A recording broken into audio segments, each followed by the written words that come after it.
Or before we get into it, I wanted to say, man, thank you so much. I can't tell you how much I appreciate this. My pleasure. It's an honor, and I'll say it. I'll say it on the record now, I guess. I've said this to all my guests of my podcast that I'm a firm believer that the most valuable thing that we all have is time. So I want to thank you for giving me and the listeners yours. I really do appreciate it. You're the man. Yeah, not many people realize how valuable time is until you're like the person that has zero time. Yeah. And you know what? It's so funny is I do a small coaching group, kind of a life business hybrid, and we just finished that conversation before you and I hopped on this call about that idea about how this is limited. Like our time here is limited, and it's not, for me, it's not a morbid thing. It's actually a really inspiring thing. We can get into that some more, but we're actually recording now. So this is the podcast, dude. So welcome to it. Nice. Thank you. And you have one dog or two dogs? Well, I got a Doberman, and that's the dog that I have to get out. And then we've got Right. two little dogs. You know, my daughter has a little Maltese. My son's got one of those little teacup Yorkies. But he doesn't really do, my wife has like adopted the dog and doing all the caretaking. So it's the Doberman. I've had Dobermans since I was a kid. My dad got us our first Doberman. I may have been 5. And they've always been a lot of work. Like they need to be worked. They need to be exhausted. I always say they would be good in a CrossFit class. Like they have to be exhausted and just they have to like push themselves and do crazy things. And so, dogs would be excellent CrossFit coaches. I have to ask what's the Doberman's name? Oh, her name is Lavana. Oh, Lavana. Well, I want to say thank you to Lavana for sacrificing her time outdoors, and thank you again for. I got back later than normal, just because I wasn't home much at all today. I got reached out by a company that started off. Interesting story. Like, what topics do you normally talk about, Brad, before I delve into like? No, man. Well, you know what? This podcast is, I mean, it's been pretty niche for a while. And just a few weeks ago, I completely changed the format to kind of open it up to anything at all. So we can talk about business. We can talk about life, food, fitness, raising children, the stock market, you name it. So if you want to go off on a tangent, I'm just going to let you put a long tail on that kite. So go for it. Yeah. So little tangent. So the company that reached out to me, I had seen them before their ads had come across. So they're, I'm not sure their LLC name, but it was called Fanatic Wrestling. And I had seen them with all these wrestling instructional videos, all these former college wrestlers that I know or even used to work with, and just constant new videos. And then they went on, they kind of spiraled out, and then they created a strength and conditioning side to it, which they call effective strength and conditioning. And, every day they've got like a new coach that they've recorded a product with. So they basically partner with a coach, wrestling coach, jiu-jitsu coach. I think the owners are jiu-jitsu guys. And then they pay you up front. And then after that, they split 50-50, and then they house all the, the downloadable programs on their website. And so it's just cool to see what, companies are doing. These guys are probably making millions selling, instruction. So, with the strength and conditioning side, they've got like Jason Khalipa, CT Fletcher, Louis Simmons, college strength coaches, private strength coaches. They've got, coaches that are more fitness or nutrition oriented. And it's impressive when you see like, hey man, a couple people put their heads together and they just go for it and they execute on a plan. And it's inspiring to see that stuff, man. It's inspiring. So yeah, man. So today they came to my gym, we filmed, and then I had like 30 minutes. I zipped home and ate real quick, got back to the gym, coached for 3.5 hours, got the dog, and here we go, man. Just making it happen. If I got to do a podcast that night, I do it at night. And it's not as easy as when I was in my late 20s, early 30s. I just had I had a lot more energy. I'm not going to lie. So now I feel like if I don't really dial in my sleep, man, it takes a pretty heavy duty toll on me. So luckily today and tomorrow I've got off from the high school that I coach at. And so I coach full-time strength and conditioning at a high school. Then I get a little break, and then I run my private facility. So it's a lot, man. I do about 9 groups a day, 9 coaching groups a day. Wow. Yeah. Wow. What, and I have to ask, like, as someone who is so busy, and you can fill me in regards to like A, B, C, or 1, 2, and 3 as far as your priorities, but do you have boundaries for things like this? So, for example, just to give everyone some context, and Zach, I've been following you in Underground Strength for some time. When I started doing CrossFit, it would have been about 9 years ago. Was kind of the first time I'd heard your name, and then watched some videos and started reading some of your posts and follow you on social media. And at the time, I obviously I looked at you kind of this like as this. They say like never meet your role models or your mentors or your idols because you'll be let down. That isn't the case right now. But I never envisioned this would be happening right here, right now. So do you have boundaries when it comes to people like me, for example, just like hitting you up? And we've had maybe a few interactions on social media, like I'll tag you in a post or I'll respond to something that you've put up. Yeah. But do you have boundaries when someone just reaches out and they're like, "Hey, man, can I have some of your time?" Yeah. Or are you the kind of person where you're just like, you know what, you give what you get, so I'm going to try and say yes as much as I possibly can? Yeah, that's a great question, dude. I'll tell you what, Brad. What I learned long ago, my early years, was when I got into strength and conditioning from kind of like as this is going to be a business, a profession, a career.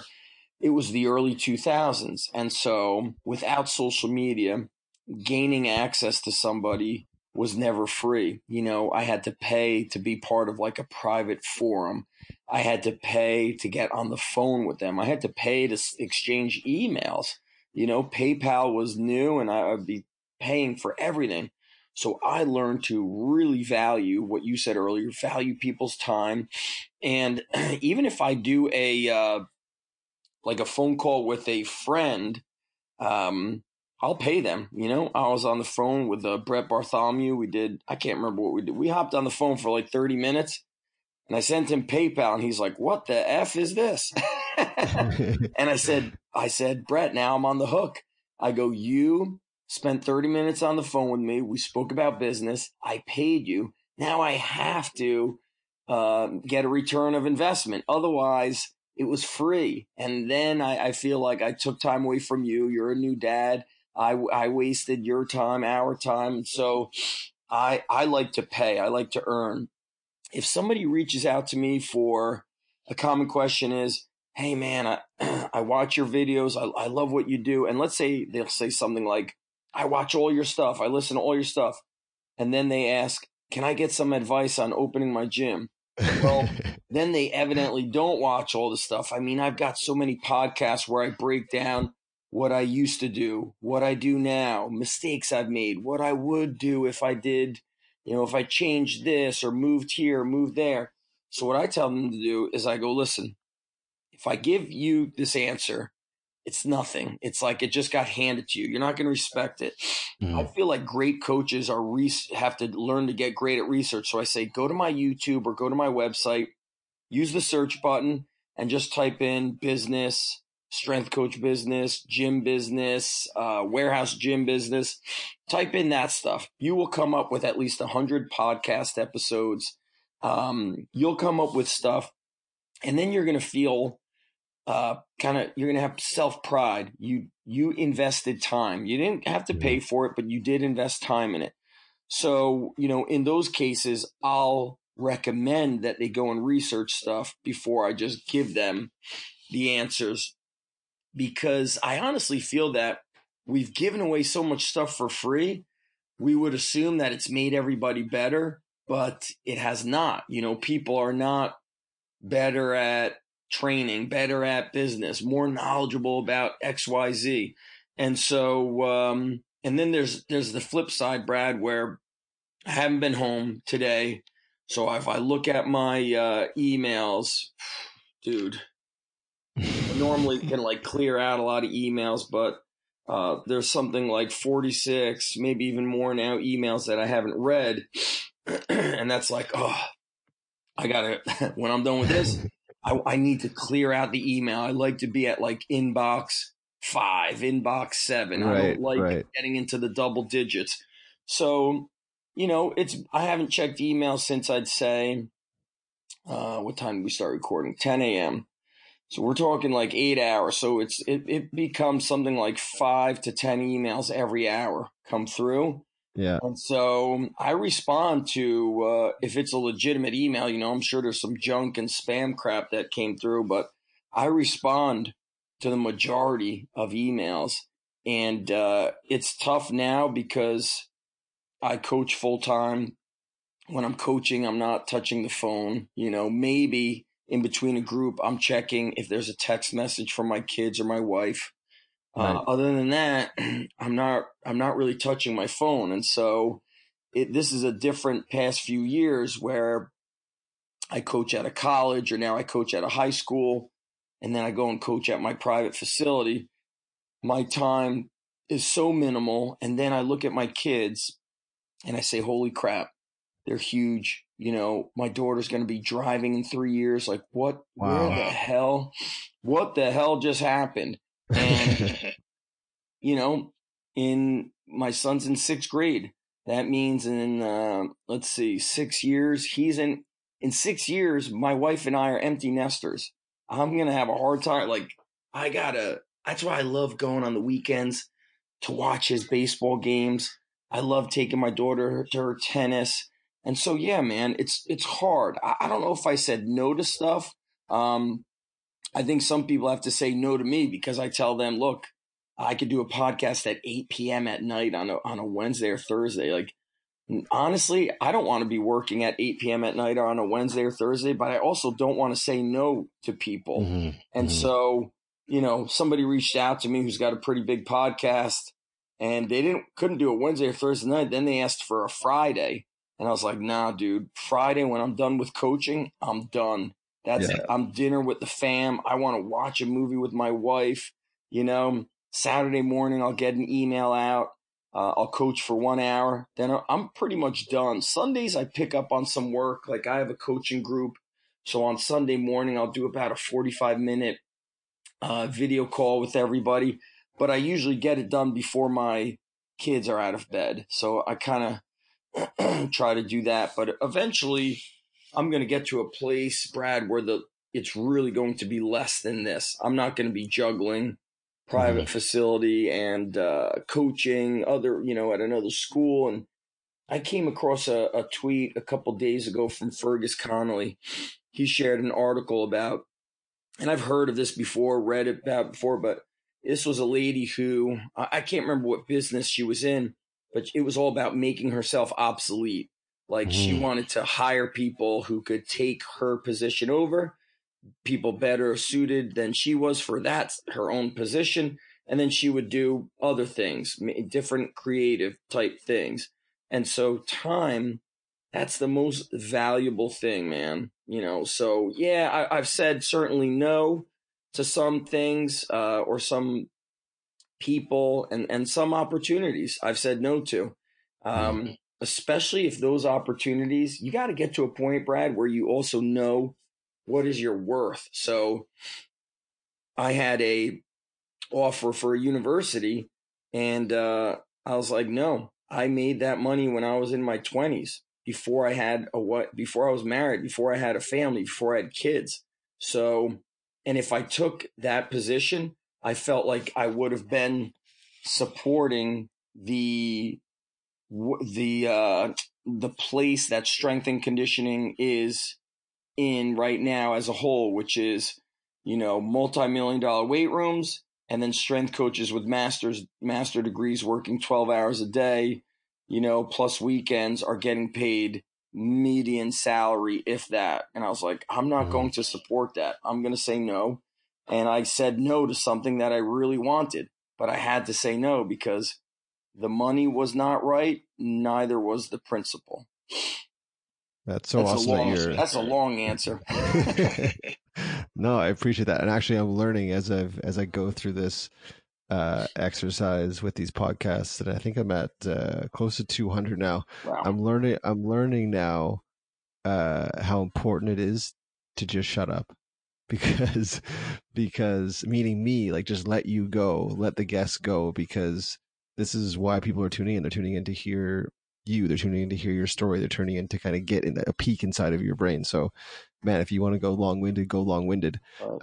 So I've learned the same. Like if the person, you ask a question and they're going, don't repeat what they said and validate it. I'll tell you a story. Was like early 2000s. I was at a seminar that Ryan Lee put on. He used to put on these big fitness conferences, and Mike Boyle had just spoken, and I was sitting next to Mike in like outside of the conference center, and Mike was talking, and then every time he shared something, this other guy would then share what he was doing to kind of validate that it was the same as Mike.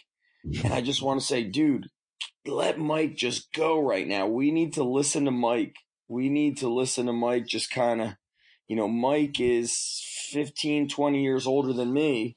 But he started coaching, way before any of us. And I was like, we got to let him go. But the guy kept like validating what he was doing. And I could just tell it was bothering Mike. And I was like, man, dude, Mike's probably just going to get up and leave right now. And so, yeah, man, sometimes it's just like, hey, let the person go, right? But I also I'm on your podcast, but I kind of learn a little bit about you. And I want, sometimes I like to hear what the interviewer is saying, can share too. It's cool. Yeah, no, and I appreciate you coming on and sharing. And you mentioned a few things that I would love to unpack and dive into, but I was listening to one of your, I think it was on the Strong Life Insider podcast. You have two podcasts, right? Yeah, I do this like shorter one with that app Anchor. I do it when I'm not feeling the mood to write my morning emails, because I've been doing those for almost 20 years. Okay. Sometimes I'm afraid that I'm just saying the same stuff. I keep talking about basics, hard work, and I'm like, people get tired of that. They don't want to always hear about that. It's the unfortunate truth. I remember reading Dr. Ken's, he would write for Iron Mind has their quarterly magazine called Milo. And he had written for them for I don't know how long. And his last article said something like, I don't know how much longer I can keep reminding people to work hard on the basics. And I was like, oh my God, is that going to happen to me one day? And so sometimes I worry. So Strong Life Insider is, I try to keep it under 10 minutes, maybe 7 or 8 minutes. It does creep to 11 or 12 minutes, but I try to keep it short as like a replacement of writing. And so it's just kind of another, also from a business perspective, Brad, it's tricky. You want to focus, but then you don't know how many people are reading emails nowadays. I don't know how many want to read emails. They want podcasts. They want stuff on the go. And so just because I like writing, I'm afraid that it just doesn't impact enough people. That's a fear I have. And so I'll use that Strong Life Insider as just like, here's another kind of branch from this tree of trying to spread, the word of the strong life. Mm-hmm. Well, I appreciate the fact that you do that. And I agree. There is this need, perhaps some of it is a story we're telling ourselves, but I do believe it as well. There's a need to kind of pivot a bit and give people what they want. And yeah, maybe it isn't newsletters and blogs anymore. Maybe it is, like you said, like the quick 7-minute, 10-minute podcast to get across a concise message. But one story you shared that I wanted to kind of go down a rabbit hole with a bit was your push-up arm wrestling story that you shared a few podcasts ago. And I wanted you to share it on my podcast, because when I listen to you speak, whatever it is, you can be doing like a nonchalant Instagram story or a post on post social media, or you're a guest on someone else's podcast. I hear what you're saying, but I take my own twist, take my own spin on it. and look at it kind of in my own way, which I think is pretty unique. So when I heard this story, this arm wrestling story, I'll let you tell it, and I'll kind of tell you what I took from it. So if you don't mind, can you tell my Sure. listeners your version of your push-up / arm wrestling story?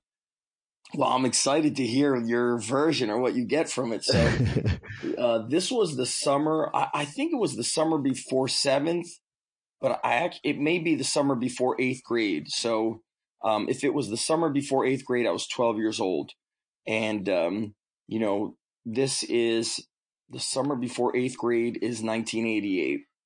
And so growing up in the 80s, we were outside nonstop. I was a BMX kid. I lived on my bike.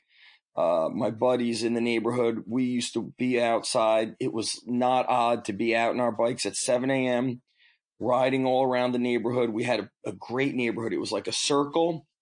And then there was like another kind of cul-de-sac, dead end. And then we were backed up into these woods. And so we rode our bikes through the woods, through our neighborhood. We rode our bikes to behind the elementary school was a BMX track. Behind the middle school was a BMX track. It was not odd to do 8-10 hours of bike riding a day. And then at the end of the night would be manhunt through the neighborhood, or bike BMX tag. And a lot of boys in our neighborhood. And so one night we were arm wrestling in front of my buddy's house on the hood of somebody's car. And I don't know how many of us were out there, but, it was definitely two of my buddies. There was like boys almost every house, every other house. So there could have been somewhere around 8 of us outside. And we're all arm wrestling. And I lose every arm wrestling match against everybody, just one guy after another. And I think I was the only guy that lost every arm wrestling match. And so it was later that night. I always had to be home at 10 p.m. 10 p.m. My dad would whistle. You could hear him, from a block away. And so I went home, and I was just remember walking down the street to go home, was so embarrassed, but also just pissed off. I was like, man, this is like pathetic to be so weak and lose. And just, it was an embarrassment. And so I get home, and I remember going into my room, and as I'm going into my room and, even walking down the street, I'm having this idea that I'm going to do push-ups. That's it. Because the other kids in the neighborhood, they were athletes. They played baseball, football. They were like strong. Whereas I just played soccer and I just wanted to ride my bike. So I didn't do all these sports. I was kind of like I don't know, like I just didn't do that stuff. And my dad wasn't born in America, neither was I, neither was my mom. So he didn't know what baseball was, or these American sports like football. I'm playing soccer. I never had to do a push up in my life for that. So I go up in my room. It's 10 o'clock at night, and I was like, that's it. Like, when I could do 20 push ups, I'm going to start winning wrestling matches. So I maxed out on push ups that night, and I fail trying to get a third rep. So I do 2 push-ups. And it was just like, I remember struggling. I couldn't get a third push-up.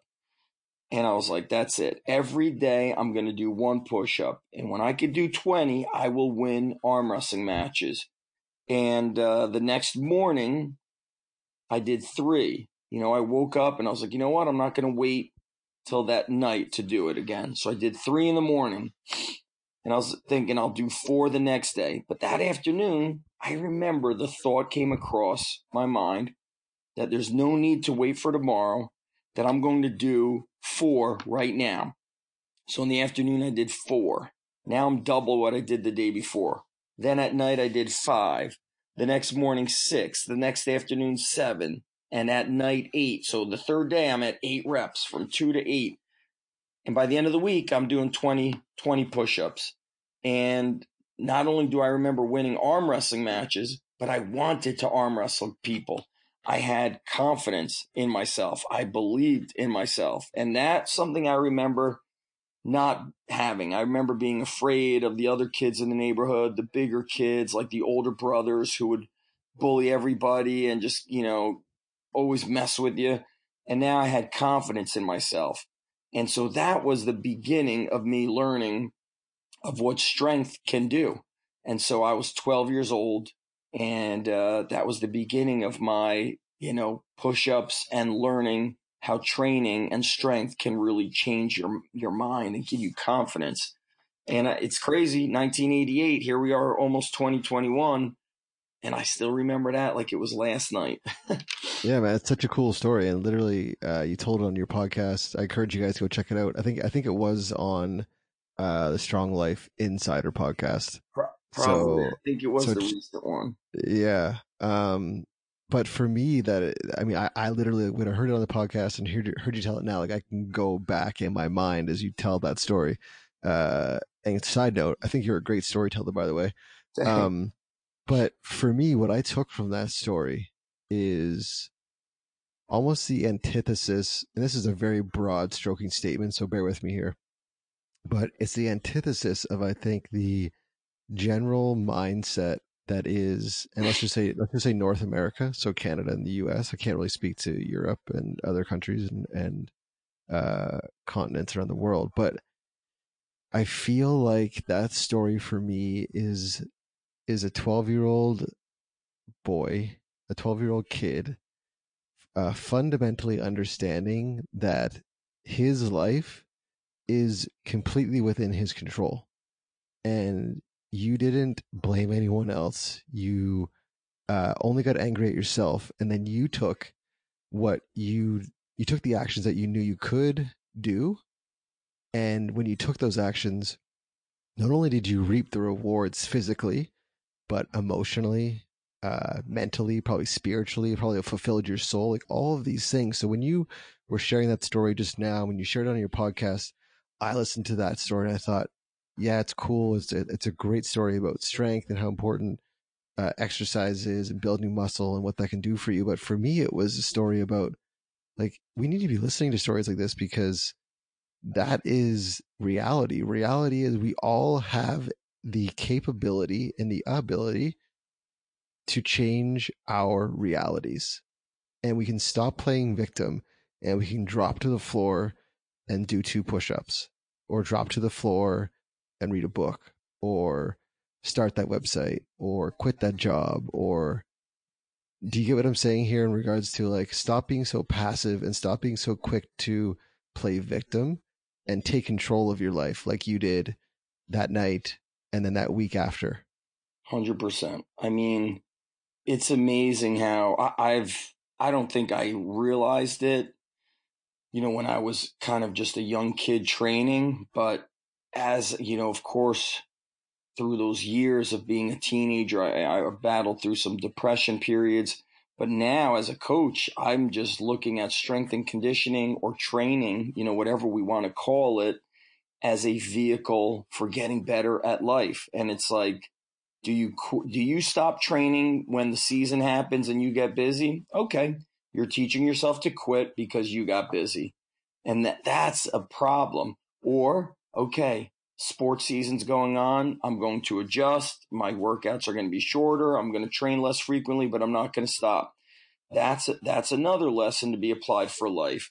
And so I look at, there's no absolutes. You can't say always, never, but there's a lot of, correlations to it where when I'm training athletes, I tell them, look, you always stop training when the season comes. You get busy, you quit, you freak out like the end of the world is coming, and then you regularly lose during those very close matches. That to me is not a surprise, or you haven't put on any muscle.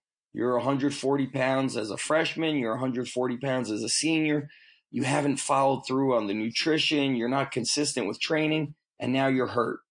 Look, that should not be a surprise to you because you have not done the work. So that would be like, I want to get a raise, or I want to, climb up the ranks of my corporate job, but I'm not demonstrating any more effort. I'm not bringing anything new or anything more valuable to the table, yet I want more in return. Well, it's the training. The beautiful thing about the weight room is you only get what you earn. Like we could see the effort. Whereas in sports, if you're genetically gifted and you're athletically talented, you could be a slacker and still shine out there. But in the weight room, effort is so cut and dry. We could see it a mile away. We could see that it's, a yes or a no. And that's, to me, it's such a great equalizer. I love it because that's pure. The weight room, I always tell the kids, doesn't matter. The weight room doesn't care what kind of car you have or how much money's in your bank account. Doesn't care your religion or the color of your skin. Like, we are all equals in the weight room. It's the most beautiful thing. And so you're going to get what you earn. You're not going to get what you want. And to me, that is perfect, man. That is just perfect to me. Yeah, I feel like there's so many analogies you can pull out of a weight room and apply it to business, relationships, like life in Yep. general.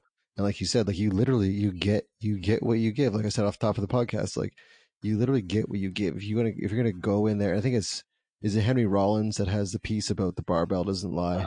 Jeez, it's so good. Yeah. 200 Right? pounds, always 200 pounds. He's like, Yeah, you go outside and you could be called a god or a total bastard. He's like, but 200 pounds is always 200 yeah, pounds. I mean, it's powerful. it is powerful. Yeah, called the iron never lies. It's Yeah, there you great. go. Yeah. But to that point, I wanted to pick your brain quickly on uh the term strength. And I don't want to go like deep and existential, but how do you, because obviously it's a part of your business, it's in the name of your business, Underground Strength. So if someone was to say like, Zach, how do you define strength? How do you articulate it?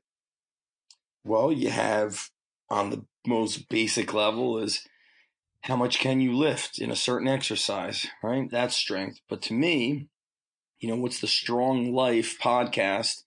True strength, I always say, transcends the gym walls. And can't say always. I felt like that for a very long time. And years ago, I was doing some work with the Ultimate Warrior, and I held one underground strength conference. He spoke at it, and he said, it's easy to be a badass under a barbell. He's like, but why don't you be a badass in your life? And I remember when he said that, I remembered when I opened my first location of the Underground Strength Gym. I opened it right next to a gym that I grew up in as a teenager. And this guy that was huge used to train. And I remember he stopped in when he saw that I opened up, and he was complaining about everything. I mean, his life was a mess. And then there was another guy who was just had a great physique. He was ripped, like he could have been a model. And he was talking about jumping off of a building. He was having financial problems. It was the 2008, 2009 recession. And I was like, man, here's this guy. He looks like he could be an Abercrombie model. He's talking about suicide. Here's the other guy. He was just one of the strongest, biggest guys in the gym. Everything was a problem. When he had something bad to say about women, bad to say about this, bad to say about that. And I was like, man, I need to avoid this dude like the plague, because it's exhausting to be around his negativity. So to me, strength must go beyond the barbell. It must go beyond the gym walls. And strength is about being able to handle tough shit in life, because life is hard. Life is relentless. Life does not discriminate and, give you a free pass because you have a certain color skin or you have more money in the bank account. And that's the tough thing about life, is life, throws you those damn curveballs. And so right now, when people ask, how are you working so much? Because I have to. That's what has to be done right now. COVID threw a monkey wrench in my business. I had to furlough my coaches. I need to get the finances and the membership back to where it needs to be. And then I could bring my coaches back. But until then, I have to do what I have to do, period. It doesn't matter what I feel like doing and how tired I am. And honestly, nobody cares. What if I did announce how tired I am? What does Yeah, that do? It does yeah, nothing. Nobody can help me. And I also don't want to announce that stuff in front of my wife and kids, because my job is to protect them and to provide for them. My job is not to complain and be weak. That doesn't mean we're not a team. You know, my family and I feel like we're a very strong team. But my job, number one, is to protect them. You know, I'm also one, maybe it's the wrestler in me. I don't like to ask for help. It's just, that's probably a downfall I have. I want to carry the load on my back myself all alone, just because I don't want to ask people for help, because I know people are busy, people got their own shit going on, and so I got to handle my own shit. That's how I look at it. I that was very well put, and I like the fact that you took it outside of the gym, and it isn't just like you said. It's not just about the weight that you can lift. It's about, can you be strong in every aspect of your life. And I feel like a lot of us, uh, like Napoleon Hill says, you know, Woody the Devil, like we almost become we drift a little bit, and I think that is drifting is a sign of weakness. And I I don't want for you and I to kind of be in this echo chamber of, I agree with what you say, you agree with what I say, and there's no challenges. But I was Yeah. excited for this conversation because in my life, my partner and I are very, very different in how we think in regards to, let's just say, like realistic goals versus unrealistic goals, or discomfort versus comfort. And there's other people in my family as well that are very challenged by the fact that I take cold showers, or the fact that I get up at 5:05 to work out, or whatever these things may be. Whereas they look at it like, why wouldn't you just take a warm shower, or why don't you just sleep in? And I wonder for yourself, again, if you can articulate, and maybe you don't feel this way, but I'm assuming that you do, how important is something like discomfort in our lives as humans to facilitate growth? Yeah. And you know what? I also respect that you said we don't have to agree with everything. You know, sometimes you're on a podcast and, you know, you got to let people know, like, if we disagree on something, or I want to just do devil's advocate for something that you're doing, Yeah, that doesn't mean I don't like you, or we can't be friends, or whatever exactly. we Yeah. want to say it. So I like that. But yeah, you need to do uncomfortable things, because I feel like comfort is the enemy. And I've always said, like, the couch is the enemy. So I train a young kid. You know, I'm almost 45. He's 22. And a couple weeks ago, his dad passed away, and I used to train his dad. His dad was amazing. And like 7 or 8 years before that, his mom passed away. He's 22. He has no Wow. parents anymore. He's got a twin brother and an older brother. And he just got his first job. And his dad passed away on a Friday. He trained Monday through Thursday. I couldn't fucking believe it. You Wow. know, I was like, dude, there's so much going on. I said, why don't you just like chill out at home? He's like, I know, but it's just an hour out of my day. And I was like, holy shit, you are so true. It doesn't even have Wow. to be an hour. It could have been a 30 minutes out of the day. Yeah. But he's like, it's just an hour out of my day, and I just got to get home. I got to just get here and do it. And so he comes to the gym Monday through Thursday, takes Friday off, then usually comes Saturday morning. If he's not here Saturday morning, it's because he's up at his cousin's house, and they lift in the garage. And so yesterday when he trained, you know, he told me like he just got a new job. He got a new job the week that his dad passed away. Wow. Job's about 45 minutes away. He gets home, changes, and comes straight to the gym. He doesn't eat a meal. He doesn't sit on the couch.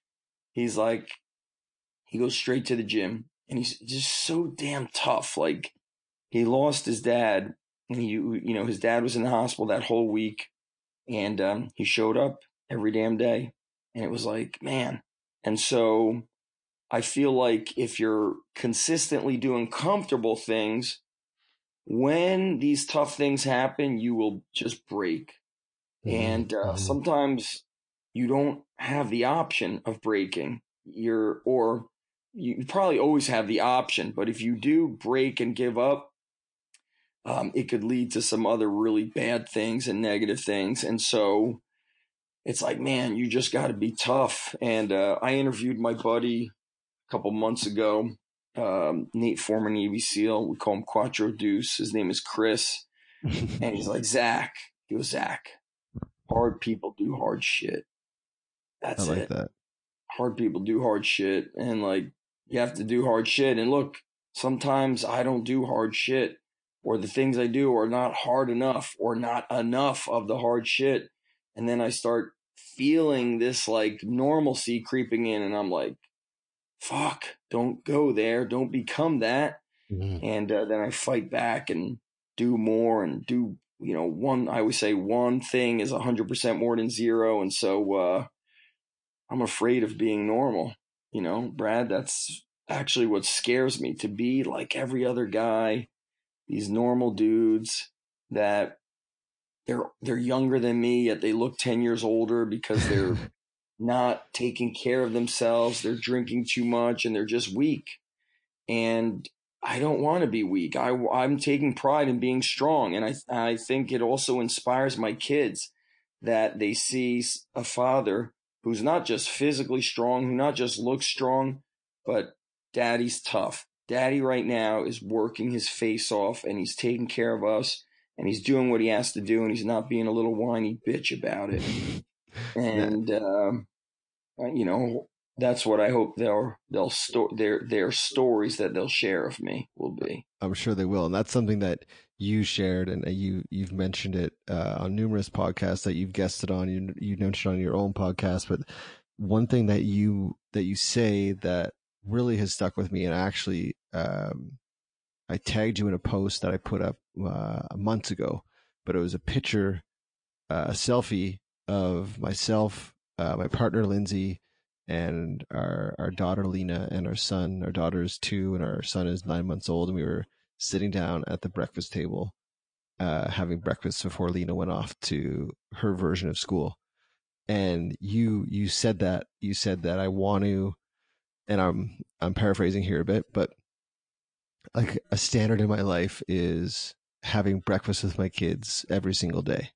Yeah. And that has really stuck with me since becoming a dad.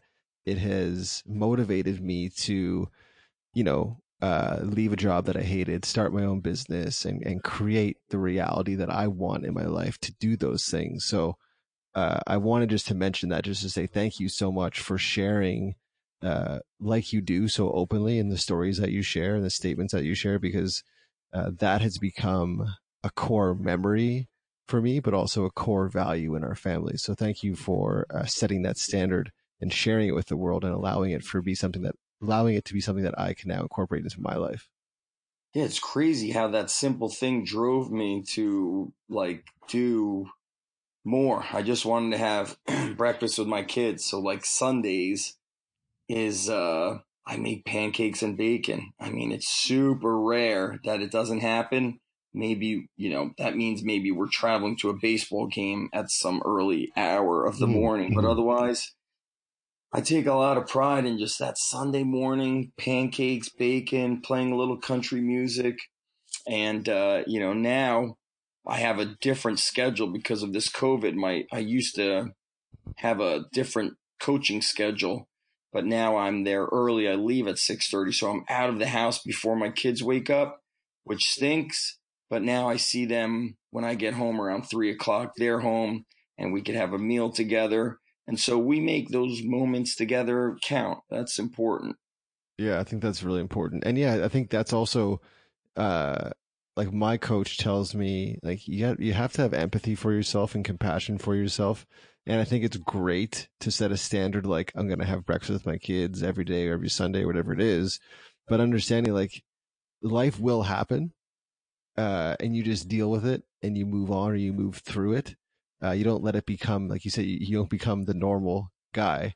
You don't let it become the new normal for you, but you recognize that, hey, like, stuff happens, and you just adapt. And I think what's so important and so interesting about kids that I'm learning, as a quote unquote new father, is like, they're so malleable at this stage, but they're also so forgiving as well. And they may be young, but they understand. Obviously, your kids are a bit older, so they can kind of fundamentally understand, like, hey, dad's going to adjust his work schedule.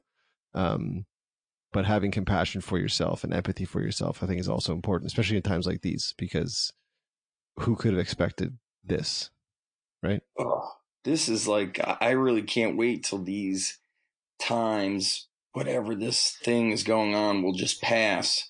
You know, I'm not a politics guy, but it's just crazy. There's so much separation. It's just disheartening. And so I don't want to be part of the negativity, part of the separation. I don't want to be part of that crap. I look forward to, whatever. I don't like using those words, new normal, but yeah, man, you got these young kids. I remember when my kids were that age. It goes fast, and it's so fast. Having kids taught me that, like, how fast life goes. Because it's like, okay, my daughter's 14. Okay, that went so fast. In 14 years, I will be 59. Wow. Right? You know what I'm saying? Like, it's just all of this stuff goes fast, and so it's scary. It's scary. It is, but it's also, like I said at the start of the podcast, it's like, it's scary, but that to me is like, it's the exciting part. And like samurai warriors, I think it's in the Hagakure, they talk about how samurais would actually sit and meditate on their death before they even go into battle. Damn.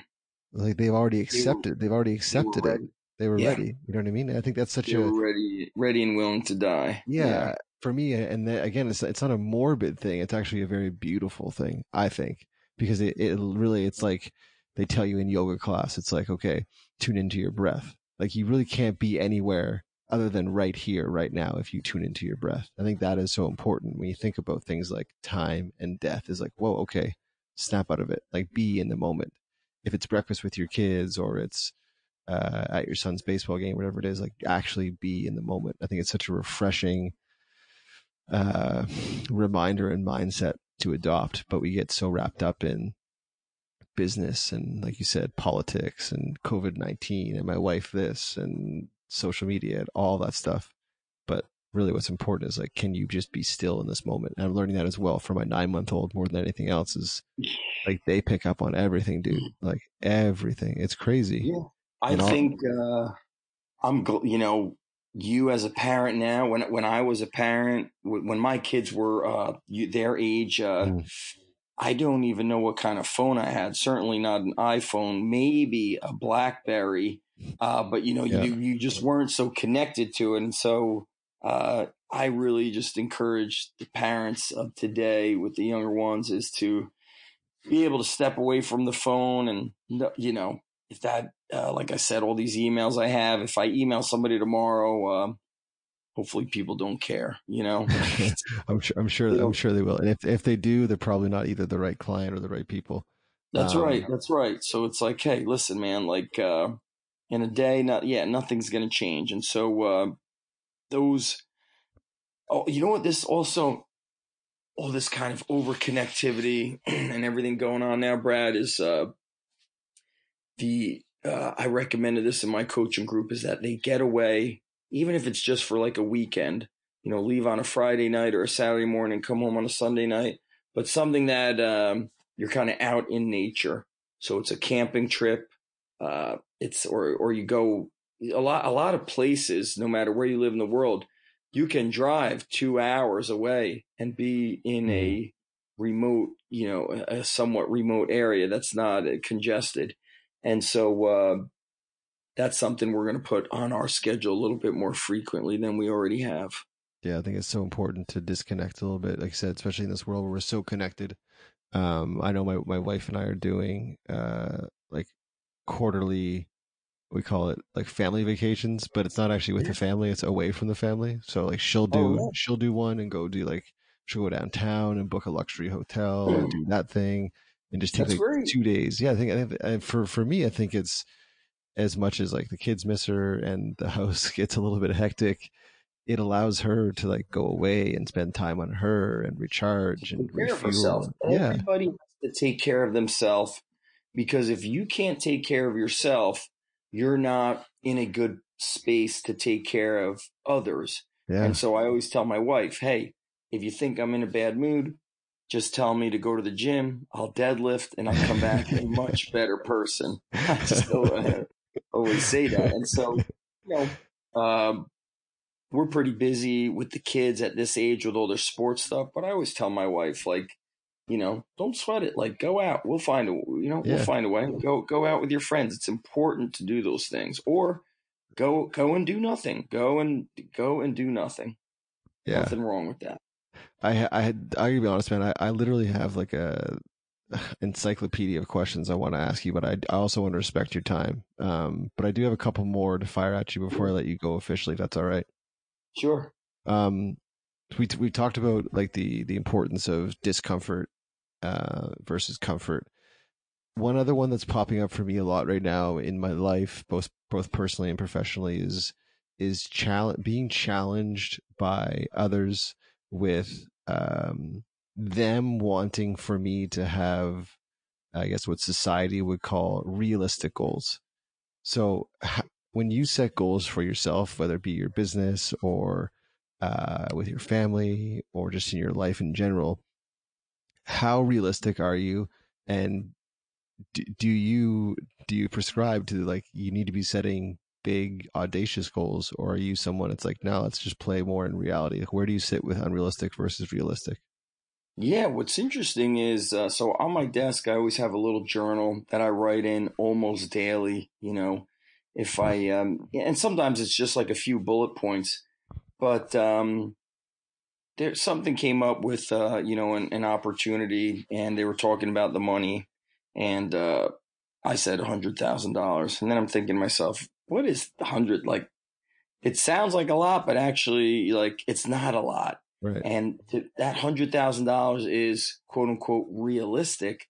But then I'm thinking to myself, like, that's actually not that's not a goal that I have. Like, I don't like talking about money, but I've surpassed that a long time ago. And so it was interesting that I kind of went realistic because I was speaking with, an outside company versus Right. myself. Right. And so I think that's what happens is we hang out with normal people, or you discuss anything with quote unquote normal people. Then you start thinking, what is a normal salary? What is a lot of money? And when you are privately working for yourself, and maybe you're consuming, you mentioned Napoleon Hill earlier, and Yeah. any Think and Grow Rich, any of these kind of business minds, you start realizing, like, wow, I could set a ceiling, or I could raise the ceiling, or have zero ceiling, and 100,000. What if I wanted, I do this, did this activity with my coaching group about what if. Hey, Mm-hmm. what if you only ran your gym 3 days a week? What if the membership to train with you was $1,000 a month? Period.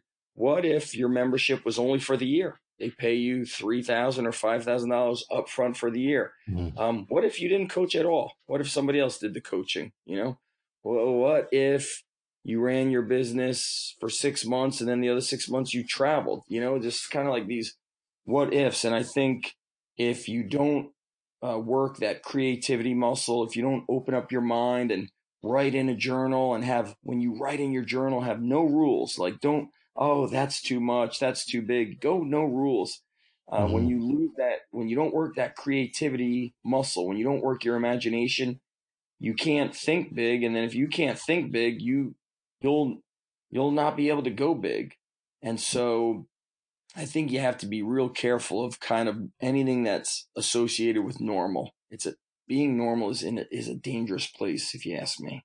Yeah, I just think I look at and I put you into this group as well. Like anyone that's doing anything special, that's like redefining and defining industries, uh, or just the way we live, is like none of them. Like hell, look at Walt Disney, what he did. Like, do you think Yes. he ever was talking about like no, never. Like he was always being very unrealistic. And Yeah, big dreamer. yeah, I just think the people that are dreaming and that are looking at things outside of the box, I think there's so much beauty there. And again, I lump you into that as well. So I appreciate again what you share.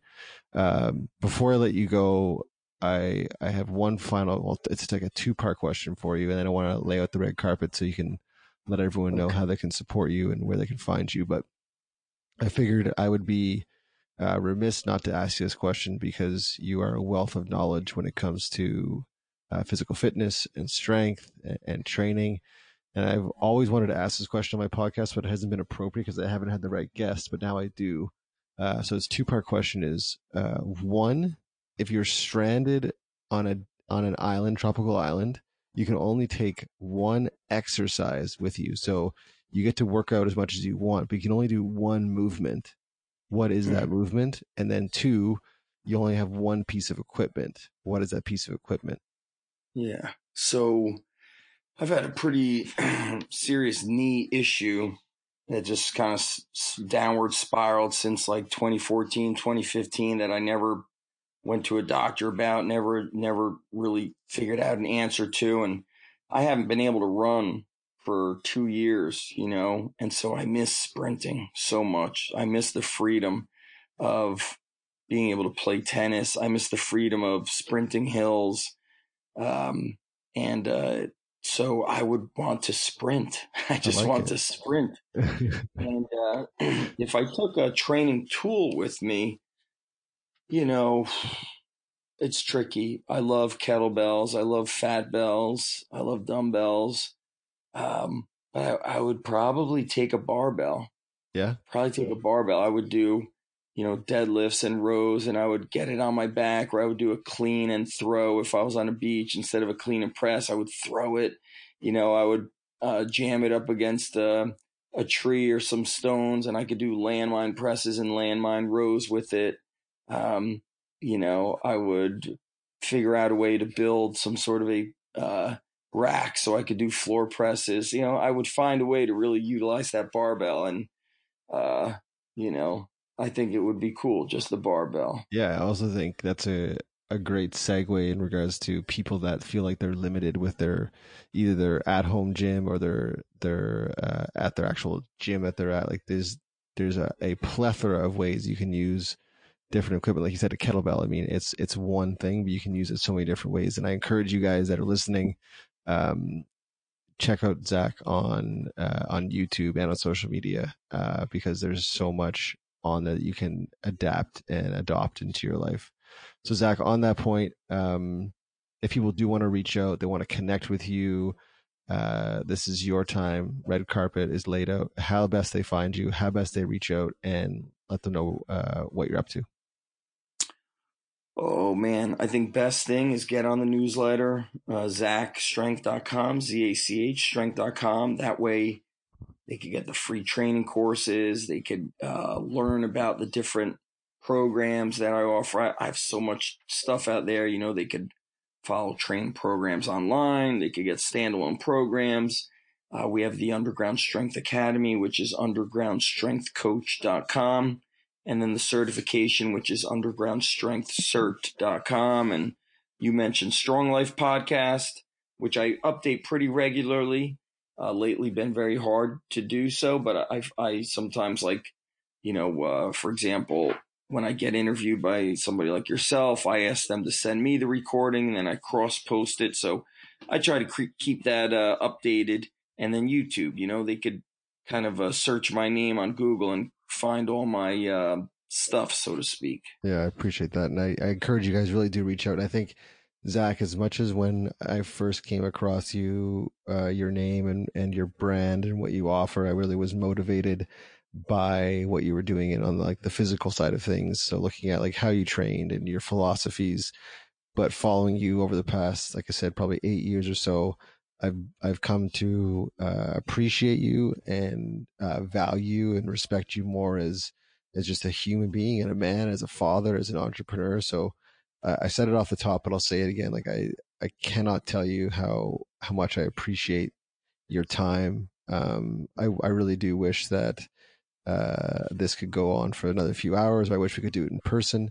But you being so giving with your time right now and be so giving with your knowledge to anyone that's wanting it is truly thankless. And we need more people like you. And I don't know how you feel about it, but I feel like what you're doing is a gift to all of us. So on behalf of everyone, whether it be kids that you train or your kids or your wife, your family, everyone else, I want to say thank you so much for doing what you do, because it matters and we appreciate it.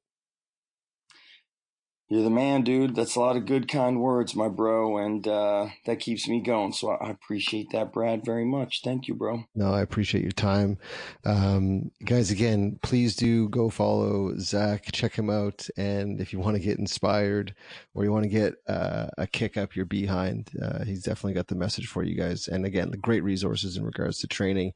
And also for me, tips like breakfast with your kids. He's just got a great outlook on life. So I encourage you guys to follow along. Like Zach said, check out the newsletter.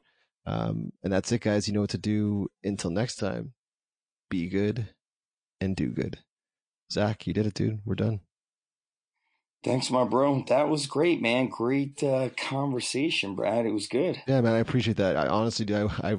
I don't generally write down questions for my podcast because I want it to be very conversational, which I feel it was, but I had about 25 other things I wanted to ask you.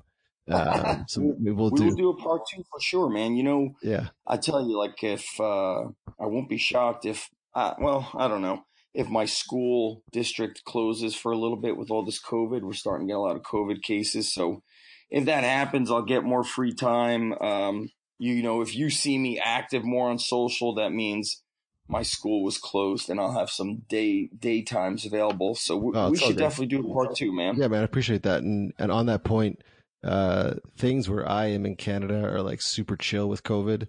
We only have 19 cases in what would be like the version of our state, which is called a province. So I hope that you and your family are safe and remain safe. So stay that way. We are all good. It's just there's a lot of cases. I think it's the older people that really get affected. You know, I've met a lot of kids who have it or got it and they feel nothing. They test positive and feel absolutely nothing. Oh, really? Absolutely nothing. Oh, yep. Wow. Well, yeah. Hopefully that's the case. And obviously we don't want anyone getting sick and dying, but, yeah, let's hope you guys all stay safe and keep doing what you're doing, man. And just ride this wave that is, I'm sure, super challenging for you with the business, with the demands on you and your time. But this is, what do they say? Like, never too high with the highs or too low with the lows, right? Right. Yes. Somebody just said that to me like a week. Don't let the highs, something like that. Yeah. This is very good. It's just a test. It's just a test. Okay, man, get back to your life. I appreciate you. This will be up.